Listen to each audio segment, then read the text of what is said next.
एक छोटा और बहुत ही प्यारा गांव था। उस गांव में रहता था एक मासूम लड़का, अज्जू, शांत, सज्जन और सबका लाडला। लेकिन उसी गांव में रहता था एक पैसा, पावर और बंदूक उसके खिलौने थे। गांव की कोई भी औरत अगर उसे पसंद आ जाए तो वो उसे जबरदस्ती ले जाता। लोग डरते थे मगर बोलता कोई नहीं था।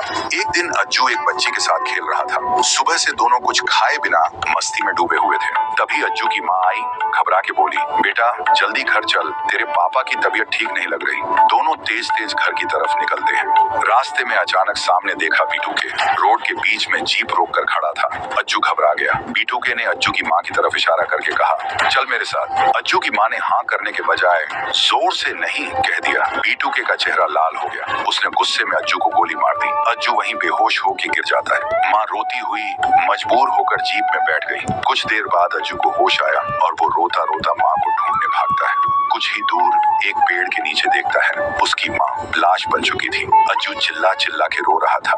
दुनिया उसकी टूट चुकी थी। वो घर लौट कर आया। पापा ने पूछा, बेटा माँ कहाँ है? अज्जू ने रोते हुए सब कुछ बता दिया और सुनते ही पापा को दिल का दौरा आ गया। वहीं गिरा और मर गया। अब अज्जू अकेला रह गया था। ना किसी से बात करता था, ना कभी घर से बाहर निकलता था। सिर्फ एक बार निकलता था, हर साल अपने माँ बाप की कब्र पर फूल चढ़ाने। 15 साल गुजर गए लेकिन उसके दिल की आग अभी भी ठंडी नहीं हुई थी। उसके जहन में बस एक ही लफ्ज था, बदला। एक दिन अज्जू ने अपने महंगे कपड़े उतारे, फटे हुए कपड़े पहने और चला गया बीटू के घर। बीटू के उसी बंदूक को साफ कर रहा था जिससे बचपन में अज्जू पे गोली चली थी। अज्जू बोला, मालिक मुझे काम पे रख लो, मेरा कोई नहीं है, मैं अकेला हूँ। बीटू के हंस के बोला, ठीक है, खाने पीने का ध्यान रख लेना। अज्जू रोज उसके लिए खाना बनाता, मुस्कुराता था और झुककर सलाम करता था। लेकिन उसके अंदर एक लावा उबल रहा था। एक रात अज्जू ने उसी घर के एक कोने से मशीन गन उठाई और पूरी हवेली को आग लगा दी। बीटू के घर के अंदर चिल्ला रहा था, बचाओ, कोई मुझे बचाओ।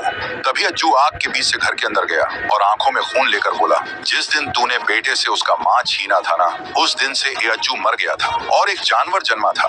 आज तुझ पे सिर्फ इंसाफ नहीं, आग का फैसला हुआ है।